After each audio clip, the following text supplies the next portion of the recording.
প্রভাবশালী নাম দিন, আমি জেলে ঢুকিয়ে দেবো।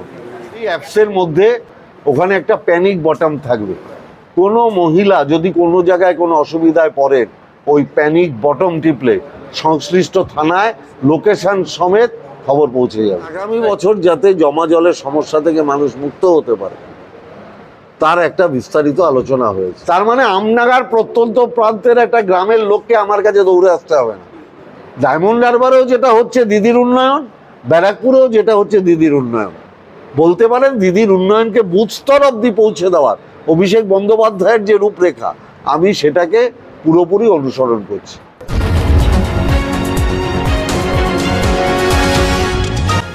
আপনারা দেখছেন এইকাল.in, সঙ্গে থাকুন, ভরসা রাখুন। ব্যারাকপুর লোকসভায় যখন বাংলার মাননীয় মুখ্যমন্ত্রী মমতা বন্দ্যোপাধ্যায় আমাকে প্রতিদ্বন্দ্বিতা করবার জন্য বলেছিলেন, এবং আমরা সবাই মিলে যখন মানুষের কাছে গেছিলাম, আমাদের নির্দিষ্ট কিছু প্রতিশ্রুতি মানুষের কাছে ছিল। আমরা বলেছিলাম যে আমরা ব্যারাকপুরে শান্তি প্রতিষ্ঠিত করতে চাই এবং মানুষের কাজ করতে চাই। সুবোধ অধিকারী বীজপুরে বিভিন্ন সভায় বলেছেন, সোমনাথ শ্যাম বিভিন্ন জগদ্দল ভাটপাড়ার সভায় বলেছেন, মঞ্জু বোস নোয়াপাড়ায় বিভিন্ন জায়গায় বলেছেন, রাজ চক্রবর্তী, উত্তম দাস, কমলেশরা বিভিন্ন জায়গায় বলেছেন, আমি কিংবা অশোক চ্যাটার্জি কিংবা সনতরা নৈহাটির বিভিন্ন জায়গায় বলেছি, আমডাঙ্গায় রফিকার রহমান বলেছে যে আমরা কিছু কাজ মানুষের জন্য করতে চাই। এবং আপনারা শুনলে আনন্দ পাবেন যে এই আমার রেজাল্ট বেরিয়েছে 4 জুন, আমি শপথ নিয়েছি 10 জুলাই। তারপরে এই যে আগস্ট মাসের আজ অবধি আমরা সমস্ত কাউন্সিলর, সমস্ত পঞ্চায়েত সদস্য তাদের অনুরোধ করেছিলাম যে আপনার ওয়ার্ডের ডেভেলপমেন্টের জন্য আপনি কি চান তার একটা তালিকা আমাদের দিন। এমএলএদেরও আলাদা করে অনুরোধ করা হয়েছিল যে আপনারা আপনাদের এলাকার জন্য সার্বিকভাবে কি চান তার একটা তালিকা দিন। একমাত্র ভাটপাড়ার বিধায়কের কাছে আমি কিছু চাইনি।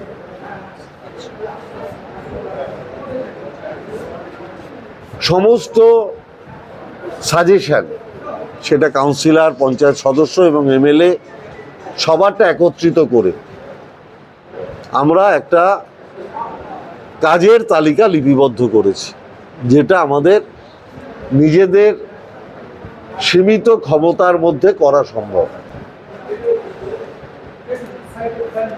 এবং সেইটা নিয়ে আলোচনার জন্যই আজকে ডিএম সাহেবের নেতৃত্বে, পুলিশ কমিশনারের উপস্থিতিতে, এসডিও সাহেবের অনুষ্ঠিত করা একটা ডেভেলপমেন্ট কমিটির মিটিং হলো, যেখানে পিডব্লিউডির আধিকারিকেরা ছিলেন, কেএমডি এর আধিকারিকেরা ছিলেন, পঞ্চায়েতের দপ্তরের আধিকারিকেরা ছিলেন, জেলা পরিষদের সভাধিপতি নারায়ণ গোস্বামী ছিলেন, ইরিগেশনের আধিকারিকেরা ছিলেন, ল্যান্ড ডিপার্টমেন্টের আধিকারিকেরা ছিলেন, অর্থাৎ বিভিন্ন দপ্তরের আধিকারিকেরা আজকের সবাই উপস্থিত ছিলেন। আমরা বিস্তারিত আলোচনা করলাম। আমাদের যেহেতু আপনারা জানেন যে বাংলার মাননীয় মুখ্যমন্ত্রী মমতা বন্দ্যোপাধ্যায় স্টেট ফান্ড থেকে কল্যাণী হাইওয়ে করছে, দুপাশে একটা জমা জলের মারাত্মক সমস্যা আছে। আমরা সেটা নিয়ে এর আগে মন্ত্রী পুলক রায়ের উপস্থিতিতে এবং আজকে তার কতটা শর্ট আউট হয়েছে সেইটা নিয়ে আমরা একটা বিস্তারিত আলোচনা করলাম। ইরিগেশন ডিপার্টমেন্ট তার কি কি কাজ, নীলগঞ্জ খাল পরিষ্কার করা, ত্রিবেণী খাল পরিষ্কার করা, সেটা নিয়েও বিস্তারিত আলোচনা হয়েছে। জগদ্দলের ক্ষেত্রে ভাটপাড়া মিউনিসিপ্যালিটির ক্ষেত্রে একটা আলাদা ড্রেন হবে, সেটা কেএমডিএ করবে, সেটা নিয়ে বিস্তারিত আলোচনা হয়েছে। অর্থাৎ আগামী বছর যাতে জমা জলের সমস্যা থেকে মানুষ মুক্ত হতে পারে তার একটা বিস্তারিত আলোচনা হয়েছে। আমডাঙ্গায় অনেক রাস্তা আছে যেটা স্বাধীনতার পর থেকে হয়নি, সেই রাস্তাগুলো কত দ্রুত করা সম্ভব সেটা নিয়ে বিস্তারিত আলোচনা হয়েছে। ডিএম সাহেব এবং জেলা পরিষদের সভাধিপতি সেটা দেখবেন বলে বিবেচনা করে বলেছে। শিউলি পঞ্চায়েতের ক্ষেত্রেও, যেহেতু শিউলিটা আপনারা জানেন একটা বিস্তৃত এলাকা, সেই জন্য সেখানেও অনেক কিছু রাস্তাঘাটের আমাদের করতে হবে, সেই ব্যাপারেও বিস্তারিত আলোচনা হয়েছে। ব্যারাকপুর মিউনিসিপ্যালিটির ওয়্যারলেস মোড় থেকে ফ্লাইওভার অবধি তার ড্রেন এবং রাস্তা চওড়া নিয়ে বিস্তারিত আলোচনা হয়েছে। ব্যারাকপুর থেকে একটা ড্রেন নীলগঞ্জ খালে গিয়ে পড়বে যাতে জমা জলের শহরের সমস্যাটা মুক্ত হয়, সেটা নিয়ে বিস্তারিত আলোচনা হয়েছে। নৈহাটি এবং জগদ্দলের মামুদপুর গ্রামের যাতে জলটা না জমে হাইওয়ের ফলে, সেটা যাতে ত্রিমোহিনী খালে ফেলা হয় তার জন্য কেএমডি এর সাথে আজকে একটা বিস্তারিত আলোচনা হয়েছে। স্বাভাবিকভাবেই অটো টোটোর সমস্যা নিয়ে ব্যারাকপুর শিল্পাঞ্চলে এই লোকসভার মধ্যে আমাদের একটা বিস্তারিত আলোচনা হয়েছে এবং আমরা কিছু নীতি প্রণয়ন করছি এবং আমাদের একটা এসডিও সাহেবের নেতৃত্বে একটা কমিটি গঠন হয়েছে, যারা দেখবে যে কত অটো চলার কথা, কত অটো ব্যারাকপুর লোকসভার মধ্যে চলে। সেই কমিটিতে এসডিও সাহেব থাকবেন, তার প্রতিনিধি, পুলিশ কমিশনার সাহেবের প্রতিনিধি থাকবেন, চেয়ারম্যান সাহেবের একজন প্রতিনিধি থাকবেন এবং লোকালি যারা ট্রেড ইউনিয়ন করে তাদের একজন প্রতিনিধি থাকবেন। আমরা পিডাব্লিউডির রাস্তাটা যেখানে যেখানে বড় করা সম্ভব সেখানে সেখানে ঘোষপাড়া রোড বড় করব। আর যারা এর আগে জোর করে দখল করে রেখেছিলেন আমরা তাদের পুনর্বাসনেরও একটা পরিকল্পনা করছি। আমরা জায়গা খুঁজছি, যে জায়গাটা পেলে আমরা পুনর্বাসনের ব্যবস্থা করে দেবো, কারণ আমরা মমতা ব্যানার্জি চান না কারুর পেটে লাথি পড়ুক, কিন্তু আমাদের একটু সময় দিতে হবে। আমি প্রত্যেককে অনুরোধ করব আমাদের সেই সময়টুকু দেওয়ার জন্য। এটাই মূলত আলোচনার জিস্ট আপনাদের বললাম। আমাদের পরবর্তী মিটিং হচ্ছে 10ই নভেম্বর, সেকেন্ড স্যাটারডে এখানে। আপনারা অবগত আছেন যে বর্ষাকালে কোনো কাজ হয় না, বর্ষাকালে এখন সব ডিপিআর তৈরি হচ্ছে।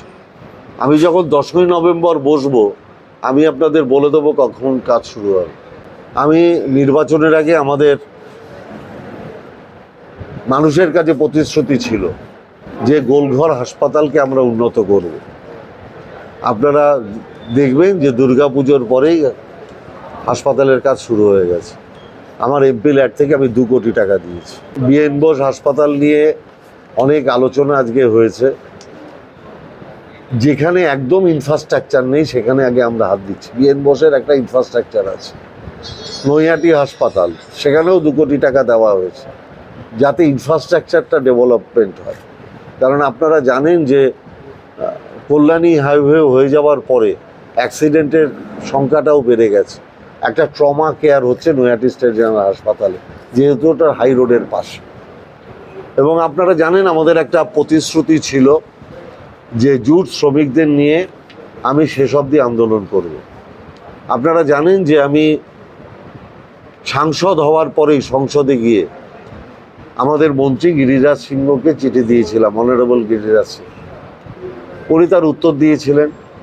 সেই উত্তরটাই আমি স্যাটিসফাইড না হয়ে আমি আবার ওনাকে কিছু প্রশ্ন করি, উনি তারও আমাকে উত্তর দেন। আমি তখন ওনাকে বলেছিলাম আপনাকে আমার আরও অনেক কিছু বলার আছে, কিন্তু যে যে প্রশ্নগুলো আমি করেছিলাম জুট শিল্পের উন্নতির জন্য, জুট শ্রমিকদের জন্য, আমি খুব আনন্দিত যে গতকাল একটা প্রেস রিলিজ হয়েছে, যেটা আমি সোমনাথ শ্যামকে বলার জন্য অনুরোধ করব, যেহেতু আমাদের বিধায়ক এবং ব্যারাকপুরের আমাদের আইএনটিটিউসির সভাপতি। স্বাভাবিকভাবেই এটা ওর বলা উচিত, ও বলবে। আমি শুধু একটাই কথা বলবো, কালকে কেন্দ্রীয় সরকার যে প্রেস রিলিজটা করেছেন,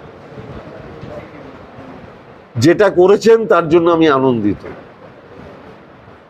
যে আমাদের যে দাবি ছিল, আমি যেটা বলেছিলাম, অনারেবল এমপি সুখেন্দু শেখর রায় যেটা নিয়ে এমপিকে চিঠি করেছিলেন, আমাদের অনারেবল এমপি ইউসুফ পাঠান যেটা নিয়ে সংসদে কৃষকদের জন্য প্রশ্ন তুলেছিলেন, পাট চাষিদের জন্য, সৌগত রায় আমার অনারেবল এমপি আমাদের যেভাবে লোকসভায় সমর্থন করেছিলেন, তার আলটিমেট রেজাল্ট হচ্ছে যে কালকে একটা প্রেস রিলিজ হয়েছে যেখানে আমাদের দাবিকে মান্যতা দেওয়া হয়েছে। আমাদের সাংসদ অভিষেক বন্দ্যোপাধ্যায়ের নির্দেশেই এবং মমতা বন্দ্যোপাধ্যায়ের ঘোষিত পথে আমি এই চিঠি, এই প্রশ্নগুলো করেছিলাম। আমি আমার নেত্রীকে এবং আমার দলের নেতা অভিষেক বন্দ্যোপাধ্যায়কে আমার কৃতজ্ঞতা জানাবো। তারা আমাকে রাস্তাটা দেখিয়েছিলেন যে এই পথে আন্দোলনটা করা উচিত, এবং আমি বলেছিলাম আমাদের আন্দোলন যদি কেন্দ্রীয় সরকার কর্ণপাত না করে তাহলে দরকারে মন্ত্রীর বাড়ির সামনে আমি ধর্নায় বসে যাব। আমি আনন্দিত যে ওনারা আমাদের দাবির মান্যতা দিয়েছেন, কিন্তু আমরা এটাও লক্ষ্য করব যেটা ওনারা বলেছেন সেটা কতটা বাস্তবায়িত হয়। যদি বাস্তবায়িত না হয় তাহলে আন্দোলনের পথ খোলা আছে। কিন্তু আজকে দাঁড়িয়ে আমি এটা বলতে পারি যে ওনারা যে ঘোষণাটা করেছেন তাতে আমি আনন্দিত।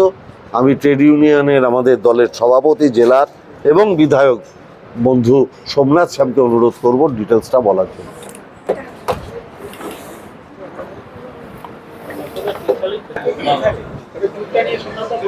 হ্যাঁ, ওইটাই তো বলছি। সর্বপ্রথম ধন্যবাদ জানাবো আমাদের ব্যারাকপুরের লোকসভার এমপি যিনি চিঠি লিখেছিলেন গিরিরাজ সিংকে, যে পরিস্থিতিতে আজকে বাংলার জুট মিলগুলো চলে গেছে, সেগুলো প্রায় বন্ধের দিকে সব মিল চলে গেছে। সেই পরিস্থিতি থেকে উনি যেভাবে আন্দোলনের চিঠিগুলো লিখেছিলেন এবং বিভিন্ন প্রশ্ন করে তার অনেকগুলো প্রশ্ন দিয়েছিল, কিন্তু সেগুলো সঠিক ছিল না। কিন্তু আজকে যে প্রেস রিলিজ গভর্নমেন্ট অফ ইন্ডিয়ার তরফ থেকে হয়েছে, আমি আশা করি তার জন্য আমি সাধুবাদ জানাবো আমার এমপিকে, সাথে সাথে সেন্ট্রাল গভর্নমেন্টের যারা এটা করেছেন গিরিরাজ সিংকে, ওনারা আমাদের যে ডিমান্ড ছিল যে আস্তে আস্তে অর্ডার কমে যাচ্ছে, সেই অর্ডারটাকে ওনারা বলেছেন যে 100% ফুড গ্রেনসে তারা চটের বস্তা ইউজ করবেন এবং 20% সুগারের ক্ষেত্রে ইউজ করবেন। যেটা আগেও বলা ছিল 80 এবং 20, সেটাকে 100% করেছে। আবার ব্যাপারটা হচ্ছে বাস্তবে কতটা হবে সেটা আগামী দিন, যেটা এমপি সাহেব বললেন সেটা আমরা দেখে নেব। ওনারা বলেছেন 12,000 কোটি টাকা মিনিমাম পারচেস জুট ইন্ডাস্ট্রি থেকে তারা করবেন, এটা একটা প্রতিশ্রুতি তারা তাদের বিজ্ঞপ্তিতে দিয়েছে। এছাড়া তারা বলেছেন এতে লাভান্বিত হবে 4 লাখ ওয়ার্কার যারা আমাদের জুট ইন্ডাস্ট্রিতে আছে। এছাড়া 40 লাখ যারা ফার্মার্স আছে, যারা চাষি আছে, তারা লাভান্বিত হবে। তো মূলত যেটা ছিল আমাদের দাবি যে অর্ডার পাওয়া, সেই অর্ডারের কথা আমরা সুনিশ্চিত করেছেন এবং তারা আরেকটা আমাদের প্রতিশ্রুতি দিয়েছেন যে তারা এই গানি ব্যাগসের দামটা তারা বাড়াবে। আগামী একটা মেথোলজিক্যাল ডিজাইন করে তারা এই জুটের ব্যাগের দাম বাড়াবে। যদি তারা জুটের ব্যাগের দাম বাড়ায় তাহলে পুরো ইন্ডাস্ট্রিটা লাভান্বিত হবে, আর আমাদের যারা ওয়ার্কার্স এবং যারা ফার্মার্স চাষি আছে তারাও লাভান্বিত হবে। এটাই আমাদের ডিমান্ড ছিল, শর্টে আমরা সেটা জানালাম। এই ডিমান্ডটা তারা মেনে নিয়েছে। যদি আগামী দিন এটা পরিপূর্ণভাবে হয় তাহলে আমরা সাধুবাদ জানাচ্ছি, যদিও এটা তাহলে হলে ভালো, আর না হলে যেটা এমপি সাহেব বলেছেন যে আন্দোলনের পথ খোলাই আছে। আশা করি যেটা ওনারা বলেছেন সেটা আগামী দিন নিশ্চয়ই বাস্তবায়িত। এখন এই মুহূর্তে কত আছে? এখন তো 100। এই মুহূর্তে লাস্ট মাসে আমরা প্রত্যেক মাসে যেটা 3.5 লাখ বেল পাই, গত মাসে আমরা মাত্র 35,000 বেলের অর্ডার পেয়েছি। সেখানে আপনারা বুঝতেই পারছেন যে কতটা ডিফারেন্স, 35,000 আর 3.5 লাখ, তার মধ্যে বিশাল একটা ডিফারেন্স। কিন্তু যে প্রতিশ্রুতি দিয়েছে, যদি এই প্রতিশ্রুতিটা তারা সত্যিই রাখেন তাহলে আশা করি সব মিল আমাদের মিনিমাম 6 দিন এবং 3 শিফট চলবে, প্রত্যেকটি ওয়ার্কার লাভান্বিত হবে। আর যে প্রাইজিংয়ের কথা বলেছেন সেটা এখনও ক্লিয়ার করেননি। যদি প্রাইজিং সত্যিই বাড়ান তাহলে আমাদের ওয়ার্কার্স এবং চাষি দুজনেই লাভান্বিত। 12,000 কোটি কি ফিনান্সিয়াল ইয়ারের জন্য? ফিনান্সিয়াল ইয়ারের জন্য টোটাল কেনাকাটা করবে। ব্যারাকপুর কিনবেন তারা। এর ফলে ব্যারাকপুর শিল্পাঞ্চলে কত জুট ওয়ার্কার উপকৃত হবে সেক্ষেত্রে? এই ক্ষেত্রে আমাদের প্রায় দেখা গেলে এখানে 1.5 লক্ষের উপরে আমাদের ডাইরেক্ট জুট ওয়ার্কার্স আছে, তারা লাভান্বিত হবে। এবং চাষি তো পুরো বাংলা জুড়ে আছে, তারা সবাই লাভবিত হবে। ব্যারাকপুর শিল্পাঞ্চল মানে তো পাটের ব্যাপার, সেক্ষেত্রে দাঁড়িয়ে চাষিরা আবার কি তাহলে মুখ ঘোরাতে পারবে? 100 বার যদি জুট ইন্ডাস্ট্রি পুরোপুরিভাবে চলে, 3 শিফট 6 দিন যদি চলে, তাহলে আপনি বুঝতে পারবেন যে চাষি আমাদের আবার পাটের হয়তো ক্রাইসিস হতে পারে, যেটা আমাদের বাইরের থেকে আবার হয়তো আনাতে হতে পারে, যদি সবটা যেটা বলেছেন, যা বিজ্ঞপ্তি জারি করেছেন, সেটা যদি বাস্তবতায় হয়। পাট চাষিরা পাট বিক্রি করতে পারতো না আগে, যার জন্য তারা চাষটাই বন্ধ করে দিয়েছিল, সেক্ষেত্রে কি আবার তারা উপকৃত হবে? আবার নিশ্চয়ই হবে, এবং যদি প্রাইজিং বাড়ায় তাহলে চাষিরাও সেদিকে ঝুঁকবে। যে পাটটা বানাতে গেলে অনেক রকম সমস্যা থাকে, জল লাগে, পর্যাপ্ত জল লাগে, পাটটাকে ওখানে ভেজাতে হয় 7-10 দিন, সেটাকে পচিয়ে তার থেকে পাট এক্সট্রাক্ট করতে হয়, অনেক খাটনির জিনিস। সেই জন্য সেই হিসেবে খাদ্যশস্যের ক্ষেত্রে 100%, 100%, আর চিনির ক্ষেত্রে 20%, মানে জুট ব্যাগ ব্যবহার করা হবে। একদম। এটা হচ্ছে সহজ কথা।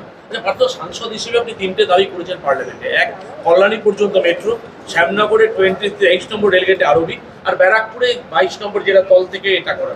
এটা নিয়ে কতটা এগিয়েছে, বা 3 সেপ্টেম্বর একটা মিটিং আছে শুনেছি ডিআরএম, সেটা যদি একটু বলেন।